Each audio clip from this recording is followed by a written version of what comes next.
Welcome, and thank you for attending this week's live Thursdays at noon community event. We acknowledge that we are on the traditional territory of the Anishinaabe peoples in the Williams and Huron-Robinson Treaties area. We recognize the long history of First Nations and Métis people on this land and show respect to them today. We acknowledge our neighbors, the Wata Mohawks and the First Nations of Moose Deer Point, Shawanaga, Wasauksing, Magnetawan, Henvey Inlet, Nipissing, and Doquis. Today, we're talking with Parry Sound-Muskoka MP Scott Aitchison. Voters went to the poll 2 weeks ago and gave him a clear thumbs up with more than 26,000 votes, the most any candidate has ever won in the history of this riding. The number of eligible voters has been increasing substantially over the years. He won near to 48% of votes cast. With near 86,000 electors on the voting list, that's about 31% of possible votes. If everybody would get out and vote, which they don't. Mr. Aitchison is well known in Huntsville, where he has been on the municipal scene since high school. Leaving the mayor's job there, he became our MP in 2019 and faced voters again just 2 years later and came away with a confident victory. Perhaps as voters across the riding have become more familiar with him. He returns, though, as a conservative member to a liberal minority government, something he has experience with. Thanks for joining us today, Scott. My pleasure. Thank you for having me. I last saw you at Wata Mohawk Territory on their walk to recognize the first National Day of Truth and Reconciliation, and it was wonderful to see you there. What did the day mean for you? Well, for me, it was a day that I'd like to think it worked out for me, certainly, as the way it was intended to be a day of reflection and a day of acknowledgement and a day of understanding. And I guess the other piece for me was, one more day, an opportunity to continue my work and effort to build meaningful relationships with every First Nations community in Parry Sound-Muskoka, and to better understand the needs of these communities and to be there and partner with them to build them up. Mm-hmm. Mm-hmm. For us, when we look at our commitment to diversity and inclusion in this region, our Indigenous cousins are definitely the largest group, and we do work hard to represent them. Absolutely, and more work needs to be done. But it's this is the point, I guess, and that's I love that you do a land acknowledgement statement at the beginning of these sessions. It's just one more acknowledgement, one more awareness of First Nations people, what they have been through, what's been done to them, and the fact that they were here long before we were, and that we the first step really in reconciliation is awareness and knowing. I've said many times that I think back to what I learned in elementary school and high school about First Nations, and it was nothing. It was just wrong. None of it was really true. It was a really cursory. It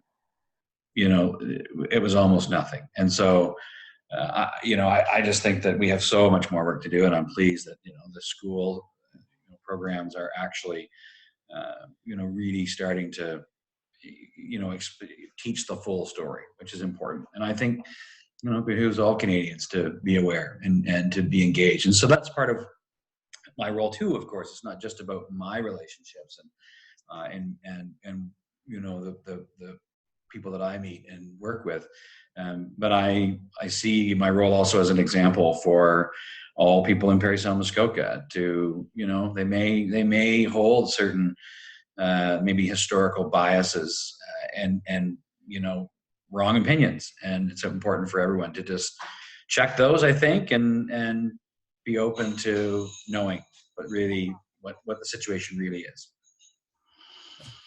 So Parliament will resume eventually, not probably on the 18th. You're saying to me that you're still waiting to hear from that Liberal minority government when things are going to get started again. So what is it like trying to get things done in Parliament as a member of the Conservative Party in a Liberal minority government? Well, to say that I don't really know probably probably sounds a bit funny, but it's been hard. I must admit, my introduction to Parliament was not normal at all. We got there and had 5 weeks of the experience, which was like drinking out of a fire hose. You kind of try to take it all in, and then of course, the pandemic, struck, and I, like everybody else, was for the most part working from on Zoom, or these telus chats, from my home office for the most part. And so it's tough to build the relationships you need to build within the bureaucracy and and other members of Parliament when you're not there. It's tougher to we like to talk about sort of bumping into people in the hallway. Well, it sounds kind of cheesy, but it's really how things get done in this world, right? Like, you get to know people. um, there's a few cabinet ministers that I've got a bit of a rapport with that I could send an email to and they respond, but not all of them, right? So it was tough to make progress on a lot of these issues that I particularly housing issues that I was trying to address.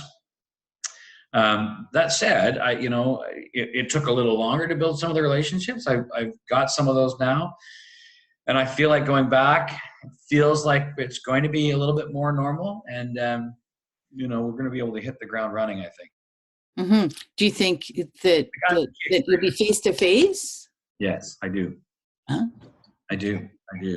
Now, in terms of when we get back, it's important to explain, I think, to people that it really is up to the Prime Minister. The Prime Minister is still the Prime Minister until the Prime Minister tests the confidence of the House, and so Another election?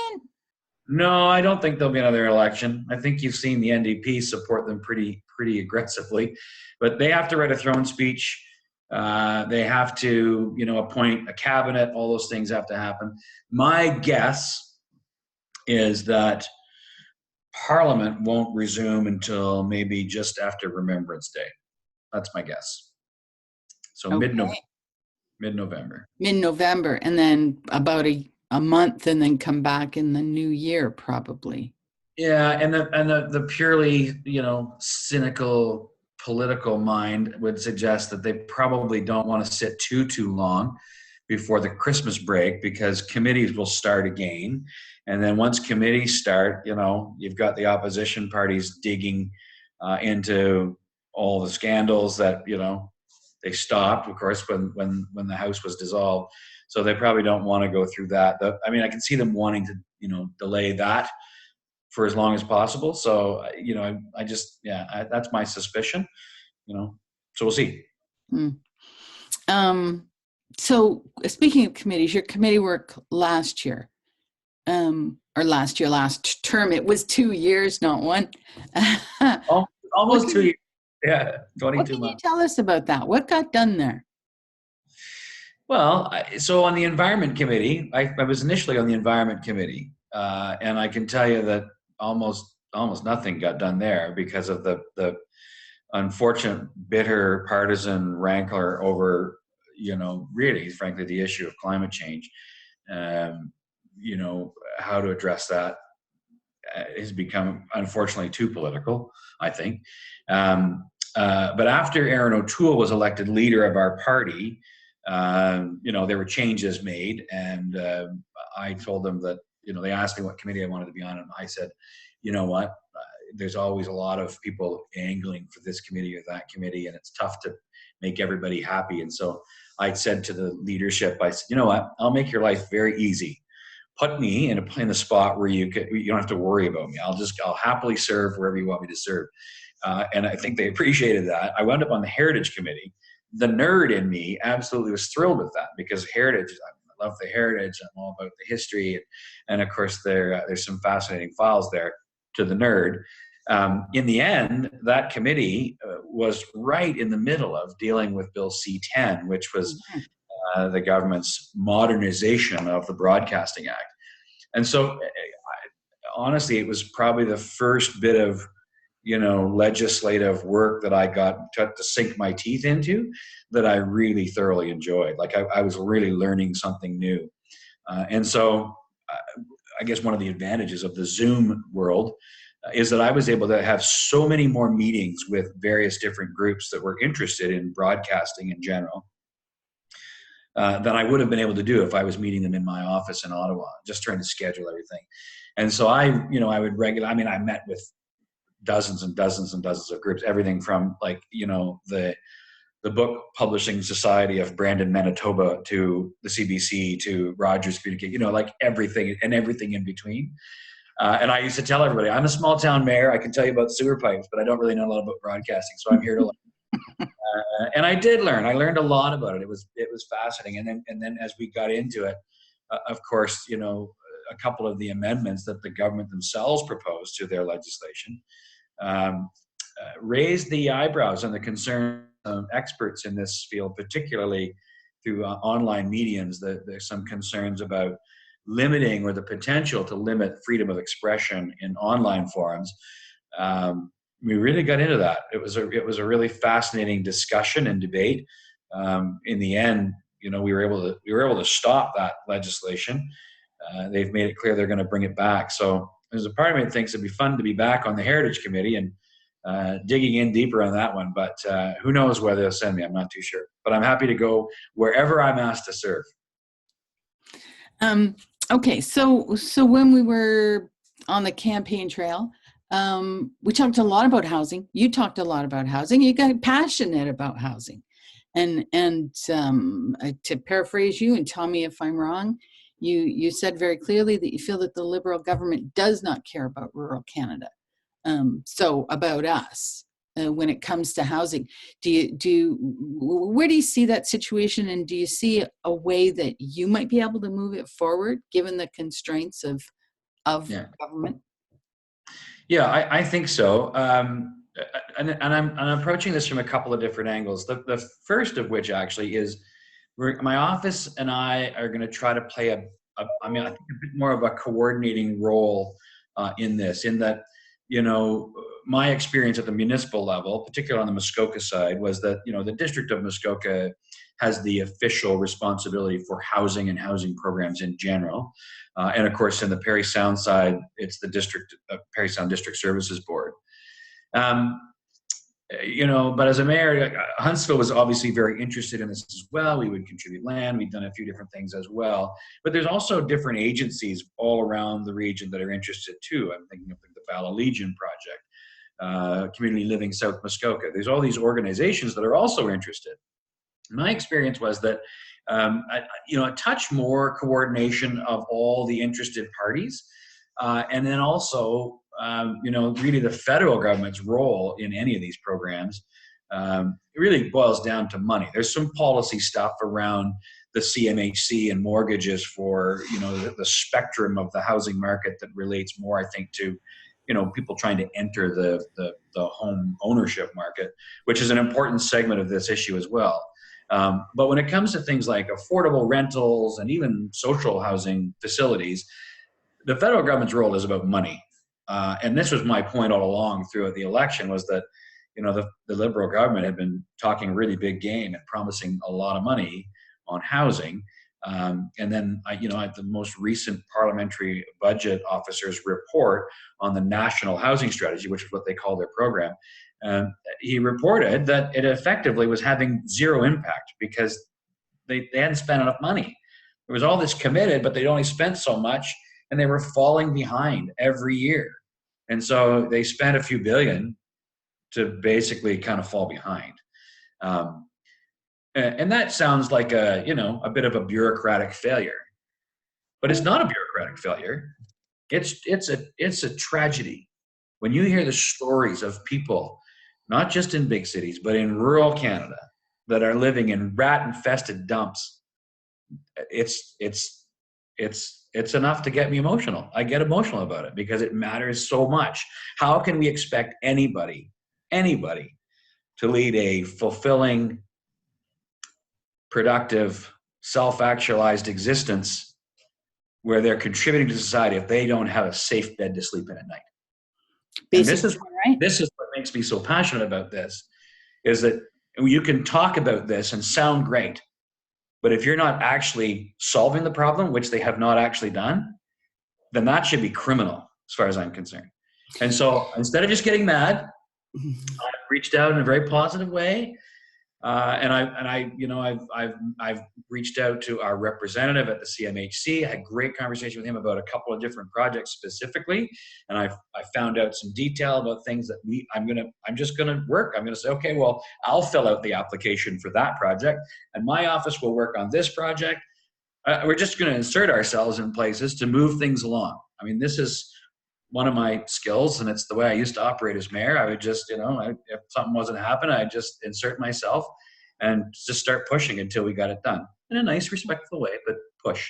And that's what I'm going to do. That's what we're going to do. And we're going to play a little more coordinating effort with all the other agencies. And I'm just going to keep pushing until we actually see some progress. And you know what? I'm hopeful that it's a template for my colleagues across Canada to show them how we can get things done. Oh, we'll make Parry Sound-Muskoka the example of the rest of the country. This is how you make it happen. So there are ways for you to get things done outside of the parliamentary role. Absolutely. Absolutely. I see the parliamentary role and, the speeches in the House of Commons and all that kind of stuff. When I get fired up, whatever, that's important, I think, to keep it on the minds of people. But, where the rubber hits the road is, in the background where you're, toiling away, filling out applications, writing letters,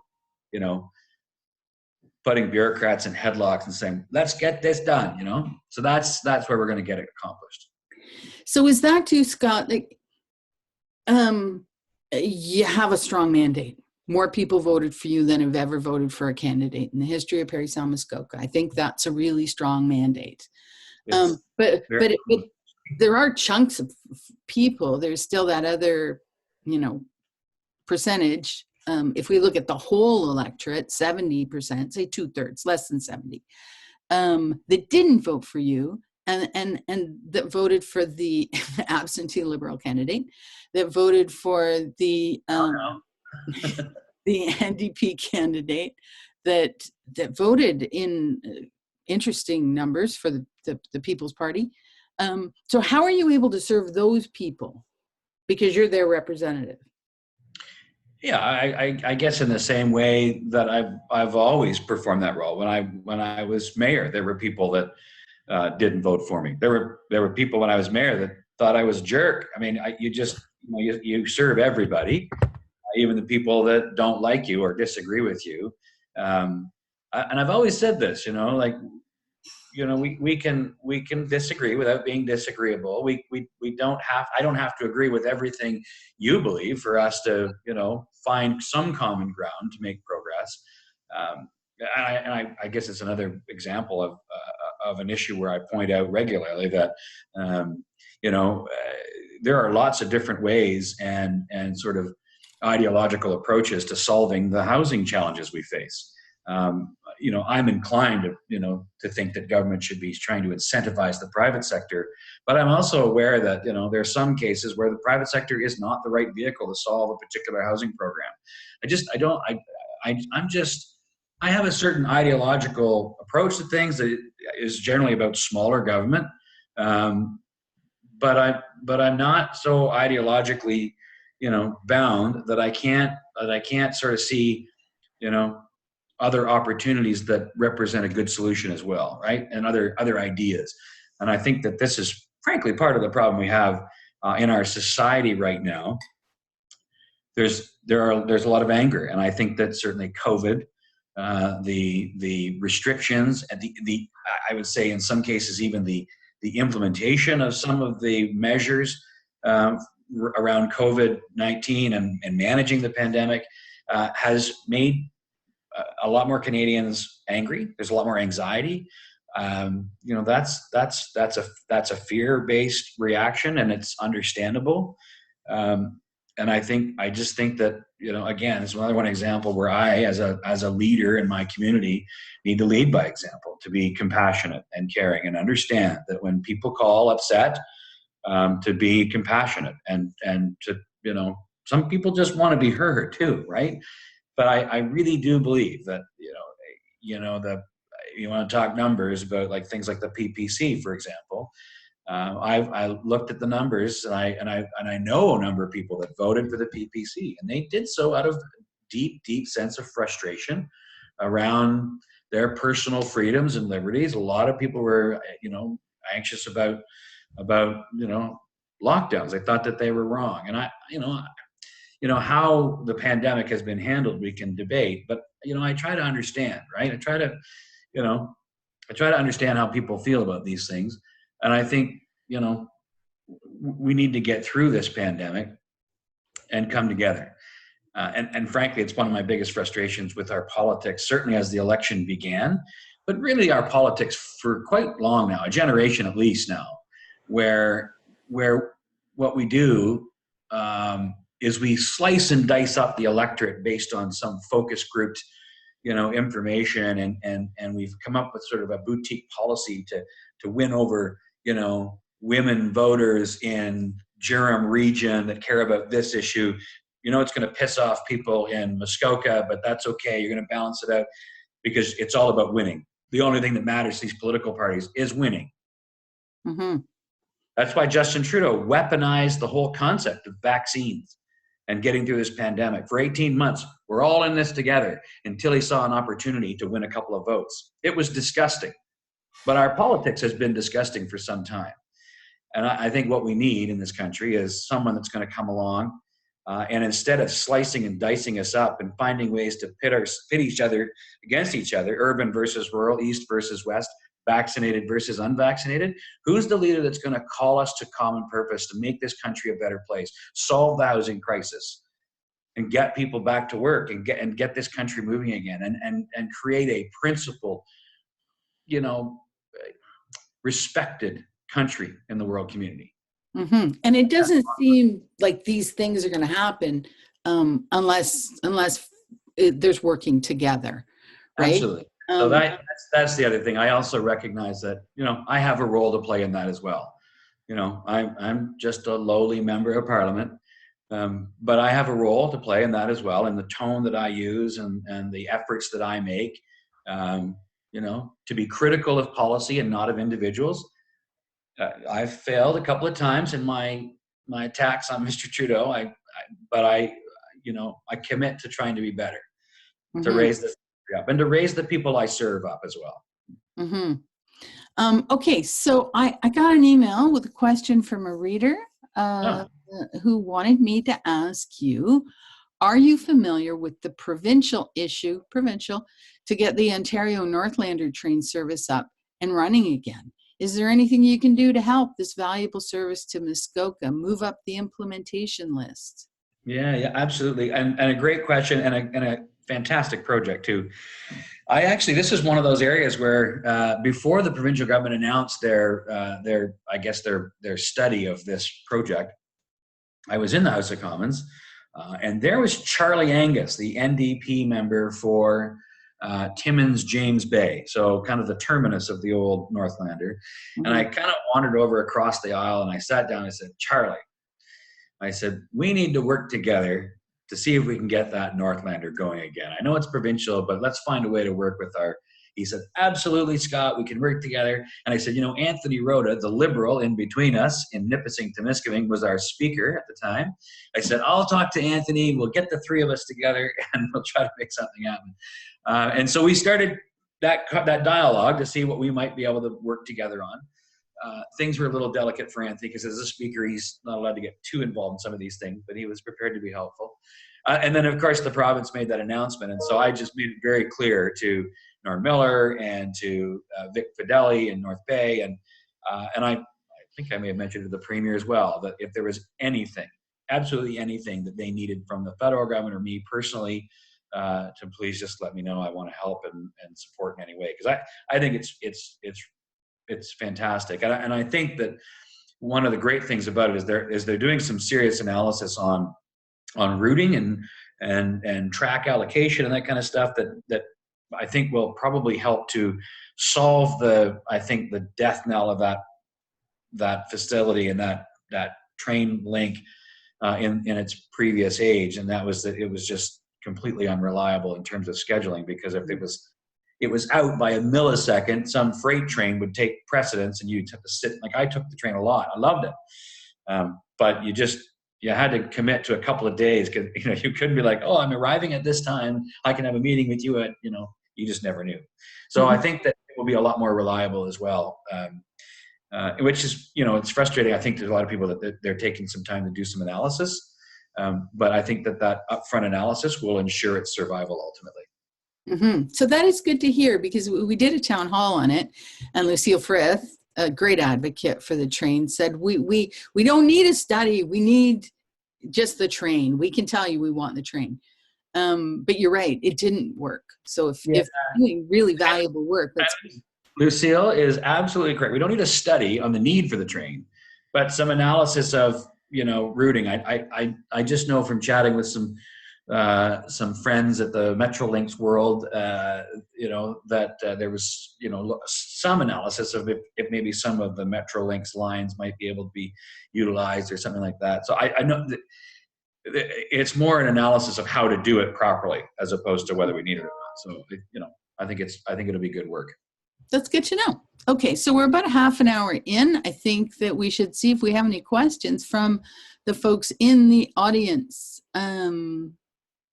Folks in the audience, can you put in the chat if you have a question to ask of MP Aitchison?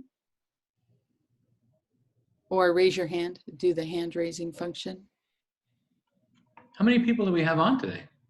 Well, we only have 8 people on, but we did say it was a one-on-one, so it could be that folks are just going to be watching it afterwards. Yeah, fair enough. And we will put the recording out so that folks can do that. All right, Dave Smart wants to know, do you recognize tiny homes as part of the housing solution? And how will you ensure the government takes action, caps, to solve the housing crisis? Yeah, and to Dave, I would say tiny homes are one of many ideas that actually make sense. I know that as an example, in Huntsville, Councillor Jonathan Weeb has been working away on a very specific project related to like a tiny home community. It's not the only solution, of course. It's one of many solutions, and this is what I keep saying is that there are many different ways, and frankly, many different housing styles that we need to use to solve this problem. Adam Van Couverden is a Liberal Member of Parliament for Milton, famous Canadian Olympian gold medal kayaker. I'm not going to lie to you, I was a little starstruck when I first met him, but we've become good buddies. And he loves the housing issue as well. And I remember one of our first chats on the Hill, and I were chatting away about housing. I told him, it's one of the reasons I'm here. And he goes, yeah, we need more co-op housing. His experience was with co-op housing because his mom, ran a co-op housing facility in Oakville, I guess it was, or is. And he was convinced that that's still a solution. We just need co-op housing everywhere. And I'm like, Adam, yeah, that's great. Co-op housing is one of the tools, but it's not the only one. I said, just in your mom's community, in that spot, it was the right one.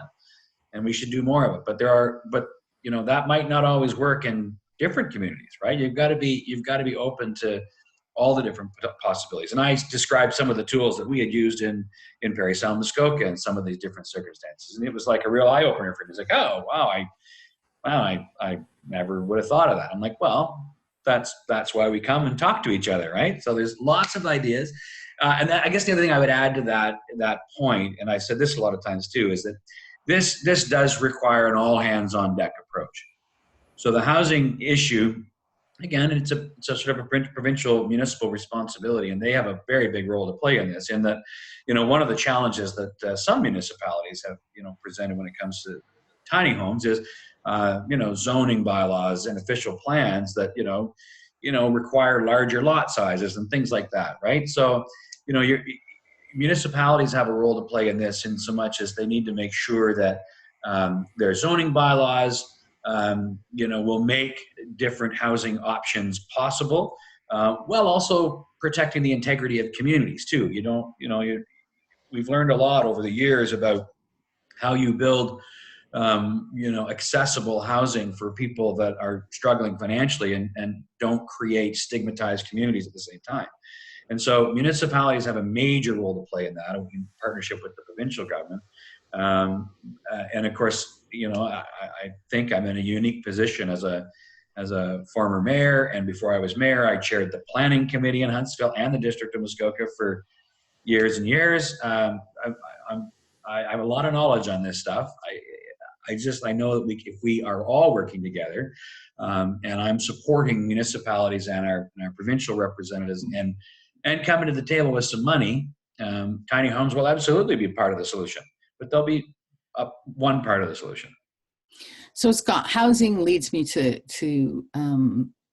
jobs. Not just jobs, but the employment crisis that we're having, where our businesses can't find people to work. Yeah. We're devoting November to it. All of our papers, all 7 of them, are going to be devoted for the whole month to what is going on here. So, do you have some insight there, or where you see solutions?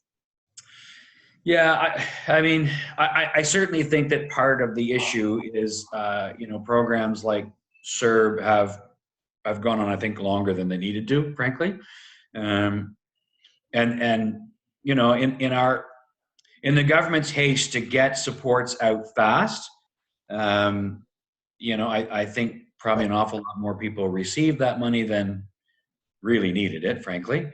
And I think that, in the lead up to an election, that's not the time you start cutting people off of something that they don't actually need. And so again, the little partisan cynic in me will come back out and say, frankly, I think that the Liberals tried to buy votes, but I thought it's had a crushing effect on not just small business, but businesses of all descriptions. You can't get people to work. And so, a lot of these jobs that you can't get filled right now they are entry-level jobs.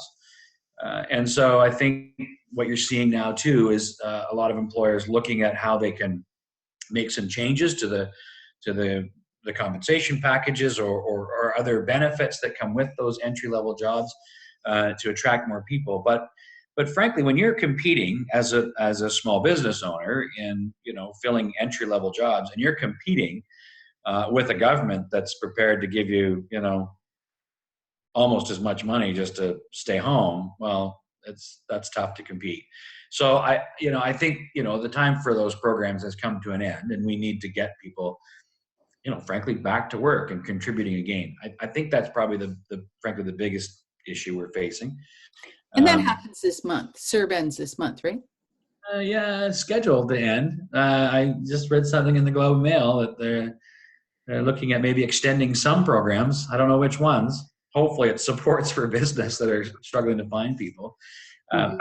I think that certainly, government may very well have a role to play in assisting, business with, training programs to help, bring up the skill levels of folks that maybe, we need training programs for sure. But I honestly, if you look at you look at the people that are doing a lot of these entry-level jobs now, a lot of them are new Canadians who are coming here for the opportunity. And so many of the new Canadians actually, see these jobs as a great opportunity.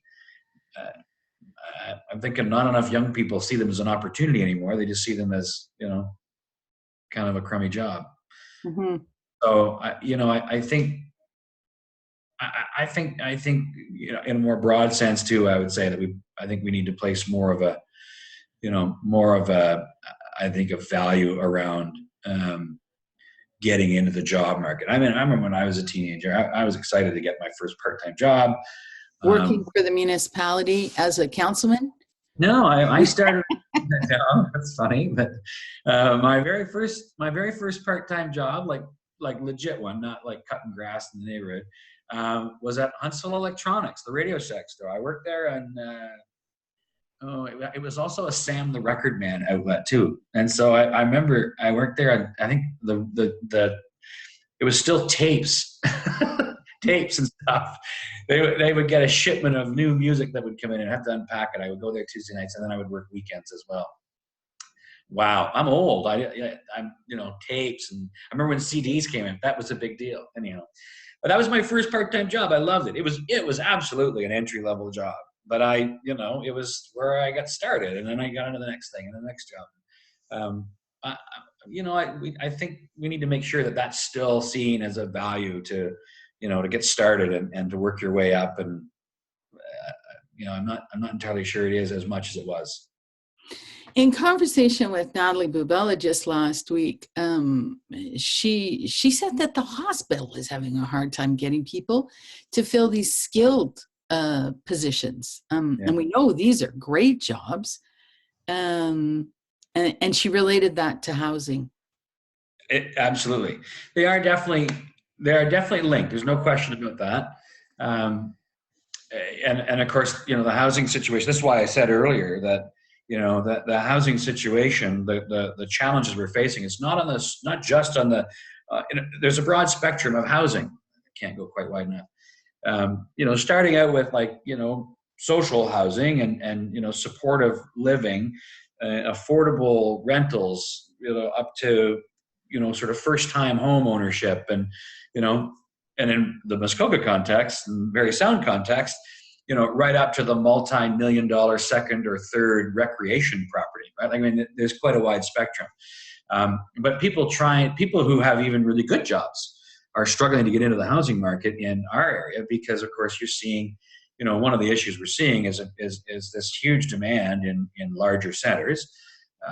One of the key issues in our platform in this last election, when it came to housing, was actually banning the foreign purchase of houses for at least years, because that's part of what's driving the costs up so dramatically in cities.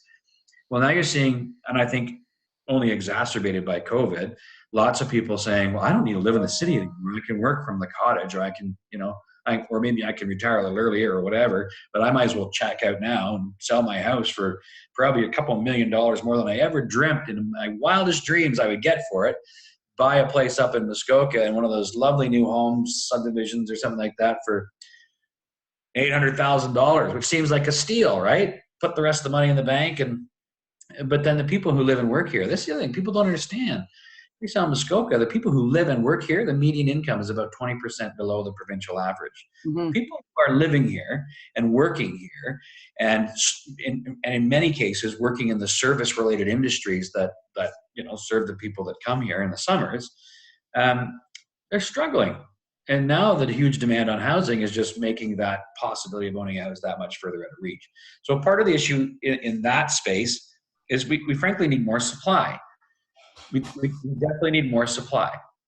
And we need changes, I think, to some of the CMHC mortgage rules. And I think we need to take some of the heat and some of the pressure off of the huge urban centers and cool things a little bit. Because now what you're seeing on top of all this is you have a government that literally the Bank of Canada printed $400 billion last year. Well, there's an inflationary pressure that that starts to happen when the government is spending so much money. People don't always understand this, but when the government spends so much money, and now there's, billions, hundreds of billions of more Canadian dollars on the market, that drives inflation. So that's making everything more expensive, not just your house, but it's like, your bag of milk, gasoline, and your vehicle to get to work. Like, it makes everything more expensive. And I guarantee you, wages are not going up at the rate of inflation. So everyone likes to think, not everyone, there are a few people, maybe on the left side of the spectrum, that like to think that the government borrowing billions and billions of dollars to pay for everything, to promise you everything from, $10 a day childcare to, whatever your wildest dreams might come up with, even $2,000 a month to sit at home and do nothing. That just makes life more expensive for everybody. And it just makes things like home ownership that much further away. So we need more supply. We need to take the heat off of the market in general. We need some changes to the CMHC. And as we get more supply in the whole spectrum, well, certainly the lower end of the spectrum, that's going to alleviate more pressure as well. So, there's not a simple snap of the fingers to solve the problem. It's a lot of different things, and it's why we all got to work together. And we need to get Canadians back to work, and we need to get the government back to the, back to doing the things that it should be doing, as opposed to all things to all people, because that inflationary pressure will make life just too expensive for way too many Canadians. In fact, this is an interesting point. The billions of dollars that all governments in the Western world spent have made billionaires richer. Because the billionaires in Canada, their assets, billionaires are billionaires because of what they own so much, not because they have $1 billion in the bank, but it's made all their assets that much more expensive, right? All of everything they own is way more expensive. But of course, that inflation that has caused all their assets to be worth more has made life more expensive for the working class. Mm-hmm. Honestly, this has probably been, and I'm going to get some numbers for you on this, but this has probably been one of the biggest wealth transfers from the middle class to the billionaire class ever. And you're talking COVID specifically? The massive spending and printing of money, the inflationary pressures that has put on our economy, related to COVID, right? I mean, we all know we had to do stuff to make sure that people were whole, but in many cases it was too much, and it's triggered inflation. Like inflation, the Bank of Canada targets inflation at just under 2%. We're almost 4% now. Mm-hmm. I mean, it doesn't sound like a big jump, but the exponential impact of increases in inflation are huge. And I don't have to explain it to anybody that's gone out to try to buy, a liter of milk, mm-hmm. or bacon or anything, right? Like everything is so much more expensive. And people on fixed incomes, seniors, mm-hmm. they're feeling it more than anybody. And so it's a huge wealth transfer from the working class who live on their income to the billionaires who live on their assets. Mm-hmm. They're worth many more billions now. And this is the impact of inflation that we don't always understand. We don't understand why everything's more expensive, but this is what causes it. And that's why, it's important for government finances to be managed and managed well. We have had this very long now period of very small interest rates, right? Allowing folks to buy houses and that sort of thing. So this inflation could drive up that interest rate, correct? Yeah, it's a possibility. Absolutely. Okay, well, we're getting to the end of our time together. Scott, is there anything else? Is there some kind of real wish and hope that you have for this next 4 years that you want to share with folks? I think we've been talking about it all along, I guess. I'm just desperate to make progress and solve some of these problems and move the needle forward on the housing crisis, getting projects completed, actually solving problems as opposed to, talking about it. So. Okay. And I hope that you will keep us posted as we tick these problems off. Scott solved. You know what? It's a great idea. I think maybe we'll actually, create a report card for me online so that people can see, this is what we're trying to get accomplished. And as we solve them, tick them off. And yeah, maybe we'll do that. This is the other thing too. I learned, we did a mail out, I don't know, last year sometime, or maybe in the spring, asking people basically, how do you think I'm doing?